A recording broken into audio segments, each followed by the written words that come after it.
పచ్చడి, చట్నీలు, పచ్చి పులుసు ఇలాంటి వాటికి నేనొక పెద్ద బానిస. మీరు నా బాపతికి చెందినట్టయితే ఈ పచ్చడి ఒక్కసారి టేస్ట్ చేయండి. జలుబు, జ్వరం వచ్చి నోటికి ఏమీ రుచించినప్పుడు వేడి వేడి అన్నంలోకైనా, రాగి ముద్ద తినే అలవాటు ఉంటే అందులోకైనా ఉంటుంది. అబ్బా చాలరా ఈ జీవితానికి అన్నట్టు. దానికోసం ముందుగా కడాయిలోకి ఒక 2 స్పూన్స్ దాకా ఆయిల్ వేసుకోవాలి. ఈ ఆయిల్ హీట్ అయిన తర్వాత 1/2 టీ స్పూన్ జీలకర్రతో పాటు ఇక్కడ 3 స్పూన్స్ దాకా పల్లీలు వేసుకుంటే టేస్ట్ బాగుంటుంది. ఉంటే వేసుకోండి, లేదంటే స్కిప్ చేసేయచ్చు. నా దగ్గర శనగ్గింజలు లేవు కాబట్టి, శనగ్గింజలు అంటే అవే, పల్లీలు లేవు, అందుకే నేను వేయడం లేదు. ఉంటే వేసుకోండి, మరీ ఎక్కువ వేయకుండా ఒక 3 స్పూన్స్ దాకా వేసుకుంటే చాలు. వేసిన జీలకర్రని ఆయిల్లో వేగి ఒక మంచి స్మెల్ వచ్చేదాకా వేయించుకున్న తర్వాత ఇందులోకి రుచికి సరిపడా పచ్చిమిర్చిని ఈ విధంగా తుంచి వేసుకోవాలి.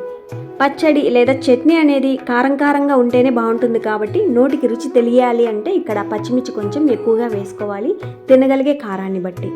ఇవైతే 3 పెద్ద సైజు టమోటాలకైతే సరిపోతాయి. టమోటాలు ఎన్ని వేసుకున్నామో దాన్ని బట్టి ఇక్కడ వేసే జీలకర్ర కానీ, పచ్చిమిర్చి కానీ, పల్లీలు వేసుకుంటే పల్లీలు కానీ చూసుకొని వేసుకోవాలి.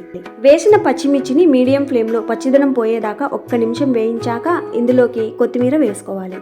కొత్తిమీర ఇంతే వేసుకోవాలి అని రూల్ ఏం లేదండి, ఎంత కావాలంటే అంత వేసుకోవచ్చు. కొంచెం కొత్తిమీర ఎక్కువైతే అది కొత్తిమీర పచ్చడిలాగా ఉంటుంది, అదే టమాటాలు ఎక్కువైతే టమాటా పచ్చడి, అంతే.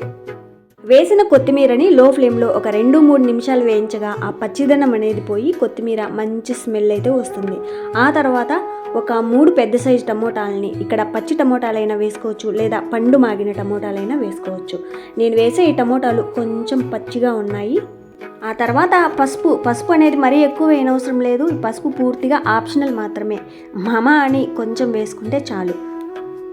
వీటితో పాటు రుచికి సరిపడా సాల్ట్ కూడా వేస్తే ఈ టమోటాలు తొందరగా మగ్గుతాయి. కొంచెం సాల్ట్ కూడా వేసి బాగా కలిపిన తర్వాత మూత పెట్టి మీడియం ఫ్లేమ్లో మధ్యలో కలుపుకుంటూ ఈ టమోటా ముక్కలు అనేవి మెత్తగా మగ్గేదాకా ఉడికించుకోవాలి.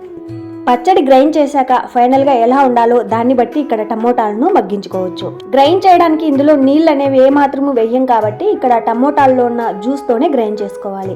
పచ్చడి గ్రైండ్ చేశాక గట్టిగా ఉండాలా లేదా కొంచెం పల్చగా జారుగా ఉండాలా అన్న దాన్ని బట్టి ఇక్కడ టమోటాలను మగ్గించుకోవచ్చు. టమోటాల్లోని జ్యూస్ మొత్తం ఆవిరి అయ్యేంత వరకు ఉడికించామంటే గ్రైండ్ చేశాక పచ్చడి అనేది గట్టిగా చిక్కగా ఉంటుంది. అదే ఈ విధంగా మగ్గించుకున్నామంటే గ్రైండ్ చేశాక పచ్చడి గట్టిగా లేకుండా కొంచెం పల్చగా జారుగా అయితే ఉంటుంది. దాన్ని బట్టి ఎవరికి నచ్చినట్టు వాళ్ళు ఇక్కడ ఈ టమోటాలను మగ్గించుకోవచ్చు. ఫైనల్గా కొంచెం చింతపండు, ఇందాక వేసిన టమోటాల్లో పులుపు ఉంటుంది కదా, ఇక్కడ వేసే చింతపండు కొంచెం చూసుకొని వేసుకోవాలి. మరీ ఎక్కువ వేయకుండా ఈ మాత్రం వేసుకుంటే చాలండి. ఒక 6 దాకా తొక్క తీసిన వెల్లుల్లి రెబ్బలు కూడా వేశాక మీడియం ఫ్లేమ్లో 1 నిమిషం వేయించుకుంటే చాలు. నేను వేసిన ఆ 3 పెద్ద సైజు టమోటాలు కానీ, పచ్చిమిర్చి, కొత్తిమీర వీటన్నిటితో గ్రైండ్ చేస్తే పచ్చడి చాలా కొంచెం అయితే అవుతుంది. పచ్చడి ఎక్కువ కావాలనుకుంటే ఇక్కడ వేసినవన్నీ ఇంకొంచెం ఎక్కువగా వేసి వేయించుకోవాల్సి ఉంటుంది.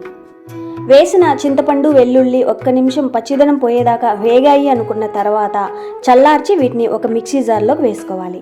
మిక్సీ జార్లో వేసే ముందు గుర్తుంచుకోవాలి, ఇందులో వేసిన పచ్చిమిర్చితో ఒకవేళ కారం మరీ ఎక్కువగా ఉంటుంది అనిపిస్తే కొన్ని పచ్చిమిర్చి పక్కకు తీసేసి గ్రైండ్ చేసుకోవచ్చు. పచ్చడిలో కారం తక్కువ ఉన్నా మళ్ళీ పచ్చిమిర్చి వేసుకోవచ్చు, కానీ ఎక్కువైపోయిన కారాన్ని ఏం చేయలేం కదా, దానికోసమే గ్రైండ్ చేసే ముందు కొన్ని పచ్చిమిర్చి తీసేసుకోవచ్చు. గ్రైండ్ చేశాక ఒకవేళ కారం తక్కువ అనిపిస్తే తీసేసిన పచ్చిమిర్చి వేసి గ్రైండ్ చేసుకోవచ్చు. చూడండి, ఈ మాత్రం మరీ మెత్తని పేస్ట్లా కాకుండా కొంచెం బరకగా గ్రైండ్ చేసుకుంటే చాలు. టమాటాల్లోని జ్యూస్ మొత్తం ఆవిరి అయ్యేంత వరకు ఉడికించుకున్నట్టయితే ఇక్కడ అవసరమైతేనే కొంచెం నీళ్లు వేసి గ్రైండ్ చేసుకోవచ్చు. ఈ స్టేజ్లో ఉప్పు, కారం సరిచూసుకోవాలి. ఒకవేళ కారం తక్కువ అనిపిస్తే ఇందాక పచ్చిమిర్చి తీసేసినట్టయితే ఇక్కడ వేసి గ్రైండ్ చేసుకోవచ్చు. ఫైనల్గా ఈ టమాటా చట్నీలో టమాటాలు ఎక్కువ వేసాం కాబట్టి అందులో పులుపు ఉంటుంది కదా, ఆ పులుపును బ్యాలెన్స్ అయ్యేలా కారం, ఉప్పు పడ్డాయంటే ఈ టమాటా చట్నీ చాలా టేస్టీగా ఉంటుంది. మేమైతే ఈ చట్నీలకి పోపు గట్రా ఏం పెట్టము, ఈ విధంగా పచ్చి ఉల్లిపాయతో అయితే సర్వ్ చేసుకుంటాం. మీకు ఇష్టమైతే పోపు పెట్టుకోవచ్చు మీకు నచ్చిన విధంగా. ఇది రైస్, రాగి ముద్దలోకే కాదండి, ఏ బ్రేక్ఫాస్ట్లోకైనా చాలా టేస్టీ. ట్రై చేసి చూడండి.